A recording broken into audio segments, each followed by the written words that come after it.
Talvez uma das formas mais discretas de se perder seja acreditar que você está apenas sendo quem é, quando na verdade está repetindo uma forma de existir que aprendeu para ser aceito. Não se trata de um simples fingimento, pois nem sempre existe uma mentira consciente. Muitas vezes, você apenas aprendeu a se adaptar. Aprendeu quais partes suas causavam desconforto, quais emoções eram inconvenientes, quais opiniões geravam rejeição e quais atitudes recebiam aprovação. E aos poucos, essa adaptação começa a aparecer personalidade. Você passa a dizer, eu sou assim. Mas talvez não seja tão simples. Talvez você não seja exatamente assim. Você pode ter aprendido a funcionar desse modo e tenha chamado isso de identidade. Na psicologia de Carl Gustav Jung, existe um conceito importante para compreender esse processo: a persona. A persona é a máscara social. É a forma como nos apresentamos ao mundo para ocupar determinados papéis.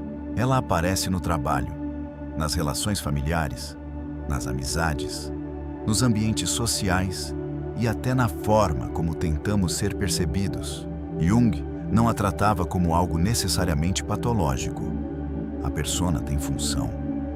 Sem algum nível de adaptação social, a convivência seria impraticável. Ninguém mostra tudo o que é o tempo inteiro. Cada situação exige certa forma, certo limite, certo modo de presença. O problema começa quando você deixa de usar a persona e passa a ser usado por ela. Quando a máscara já não é algo que você coloca para lidar com o mundo, mas algo que começa a ocupar o lugar da sua própria vida interior. A persona se torna perigosa quando você passa a depender dela para existir. A partir daí, algo sutil muda. Você não age mais de acordo com o que pensa ou sente. Antes disso, prepara a forma como será visto. Ajusta o tom. Escolhe o que pode dizer. Mede o que deve esconder. Evita tudo aquilo que possa ameaçar a imagem que construiu. Com o tempo, você continua funcionando. Trabalha, responde, cumpre tarefas, mantém relações e sustenta uma aparência coerente. Mas essa imagem começa a exigir manutenção constante. E quanto mais você se esforça para parecer estável, menos espaço sobra para perceber com honestidade o que está acontecendo por dentro. Você não apenas convive com o mundo. Começa a se organizar em função do olhar dele. A pergunta deixa de ser, o que eu sinto? E passa a ser, isso combina com a versão de mim que os outros reconhecem? E aí surge o paradoxo. Você pode estar cercado de reconhecimento e ainda assim não se sentir conhecido. Pode ser aceito em muitos lugares, mas apenas por uma versão muito estreita de si mesmo. Não é solidão comum. É a solidão de quem está presente, mas não de forma sincera.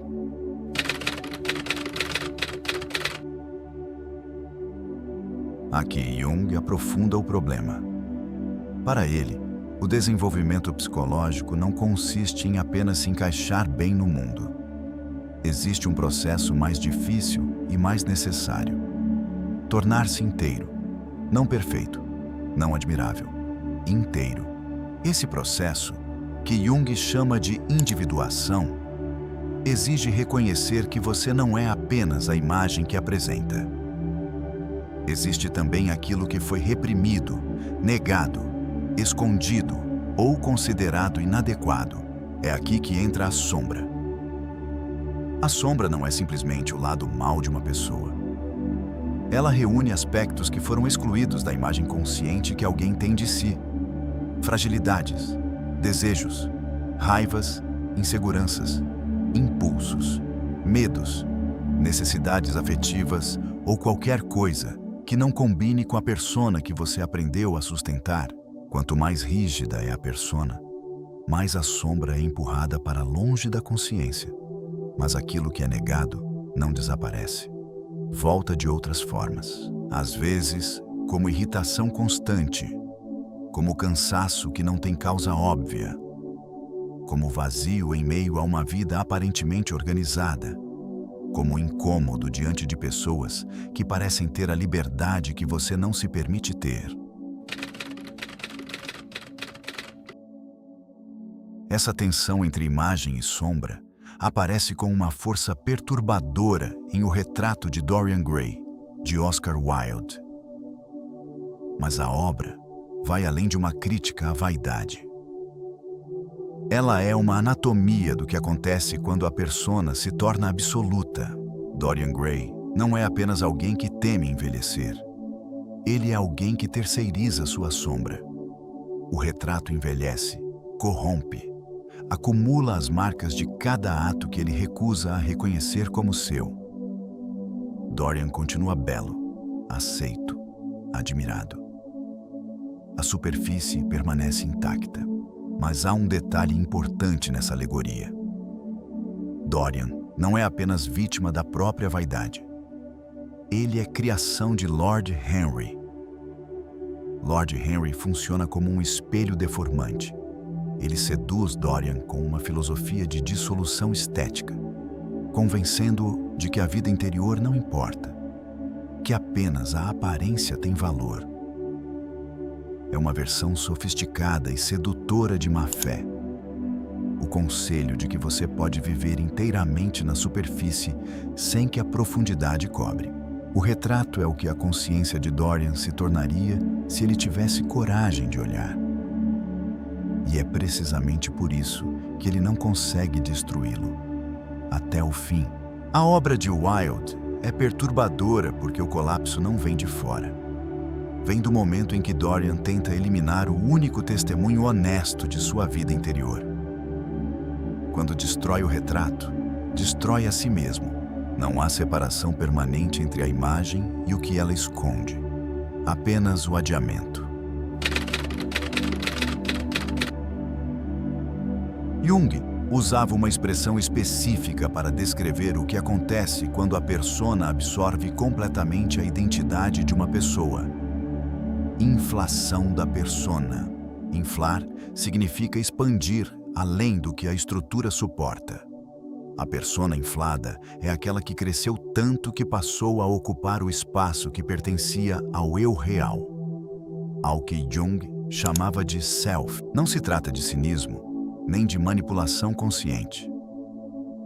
A maioria das pessoas com personas rígidas não acorda pensando em como manter a imagem. O processo é mais sutil. A persona foi sendo reforçada ao longo do tempo por aprovação externa, e a pessoa começou, gradualmente, a usar o reconhecimento dos outros como referência de quão real ela é.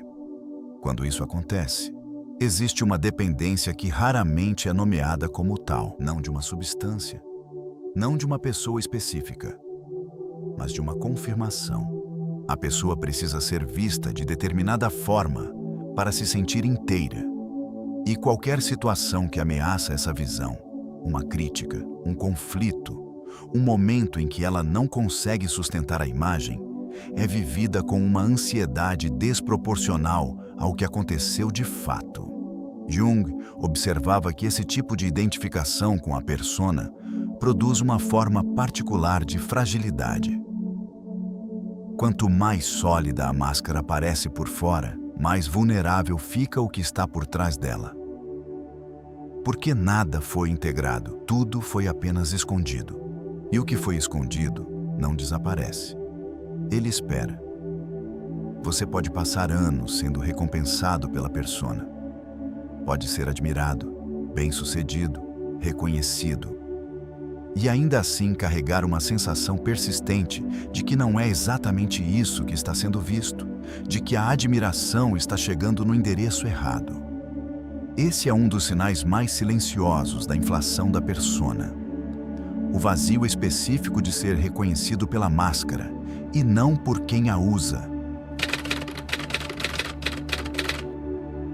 Esse é um ponto delicado, porque não se trata de condenar a máscara. A persona não deve ser condenada sem compreensão. Ela teve uma função.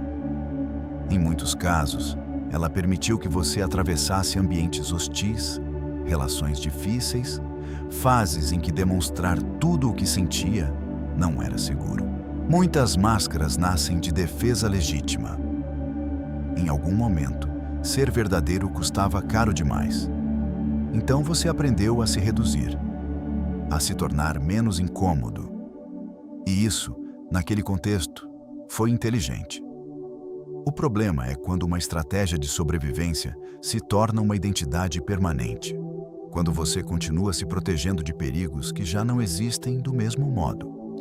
Agindo como se ainda precisasse conquistar o direito de ser aceito e mantendo uma postura que um dia ajudou, mas que agora limita. Quem sempre precisou agradar, começa a ter dificuldade genuína de dizer não. Não por educação, mas por incapacidade de tolerar a possibilidade de decepcionar. E quem sempre tentou parecer forte, pode ter perdido o acesso à própria vulnerância. E com ela, a capacidade de se aproximar genuinamente de outras pessoas. Porque intimidade real exige que haja algo real sendo mostrado. E quando tudo é gerenciado, quando nada sai fora do script, o que a outra pessoa encontra não é você. É a versão editada de você que você aprendeu a oferecer. A máscara não apenas esconde. Com o tempo, ela se adapta. E você pode acabar vivendo mais para sustentar uma forma do que para habitar a própria existência. Há algo que raramente é dito sobre esse processo de percepção. Ele produz luto. Não um luto dramático. Um luto mais silencioso. O de perceber que parte da sua vida foi organizada em torno de uma imagem que já não sustenta quem você é. Porque a máscara não carrega apenas um tipo de fingimento. Ela também carrega segurança, a memória de quando funcionou, as relações que foram construídas ao redor dela. Abandonar uma persona rígida pode significar abrir mão de uma forma antiga de ser amado, respeitado ou reconhecido. Significa admitir que algumas pessoas talvez gostassem mais da versão controlada de você, da versão que não reclamava, que não impunha limites, que não mudava. E isso pode ser verdade. Algumas pessoas realmente preferem a máscara. Há também o luto da versão que você não foi. Cada vez que você se adaptou, houve uma versão de você que não pôde existir. Uma opinião que não foi dita. Uma escolha que não foi feita. Um caminho que não foi trilhado, porque exigia mostrar algo que você havia decidido esconder. Esse luto não é autopunição, é reconhecimento honesto de um custo real. A individuação, em Jung, não é um processo confortável justamente por isso. Ela exige confronto com a sombra. Exige aceitar contradições. Uma pessoa inteira não é uma pessoa sem conflito. É alguém que parou de mentir para si mesma sobre seus próprios contornos. Esse confronto não tem resolução rápida. E não termina com uma cena definitiva em que a máscara simplesmente cai e a verdade aparece inteira.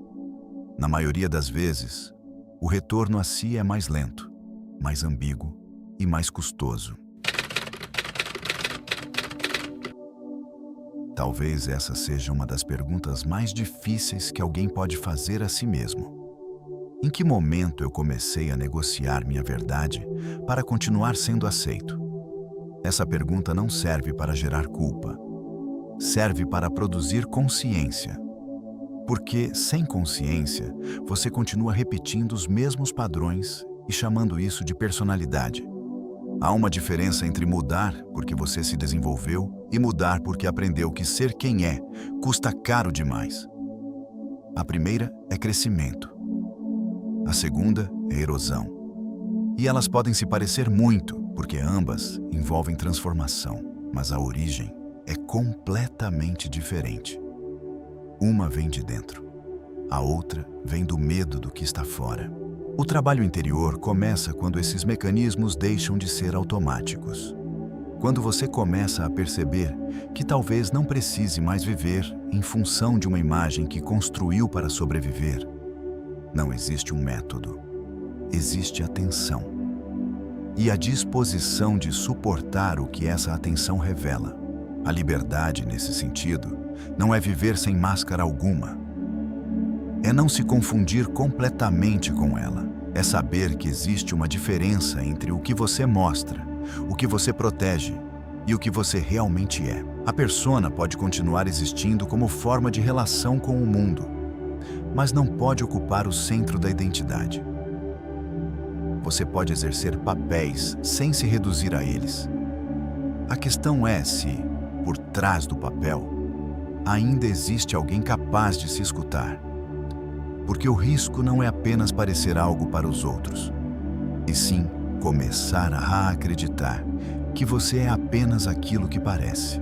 E quando isso acontece, você se afasta de si mesmo sem perceber. Não por uma grande ruptura, mas por pequenos ajustes repetidos durante anos. Cada um deles parece razoável no momento. Mas, com o tempo, essas renúncias formam uma vida. E talvez a pergunta final não seja: qual máscara eu uso? Talvez seja outra. O que em mim precisou ser escondido para que a máscara continuasse funcionando? Essa pergunta não entrega uma resposta imediata, mas ela abre uma direção. E talvez voltar a si comece justamente aí. Quando você para de defender automaticamente a própria imagem e começa a escutar com mais honestidade aquilo que ficou por trás dela. Se esse vídeo conseguiu tocar em você de alguma forma, continue nos acompanhando. Aqui, a reflexão é sobre consciência, conhecimento e liberdade interior. Se inscreva no canal e muito obrigado por assistir.